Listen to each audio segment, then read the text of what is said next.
Because when we had a little listed, the coordinator, being Rashidi by name, said that before leaving here, that he will make this community to shed tears. And I believe this is the tears.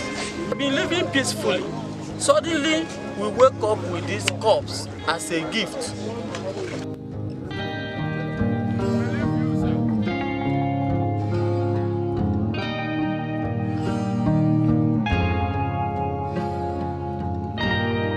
What do we do?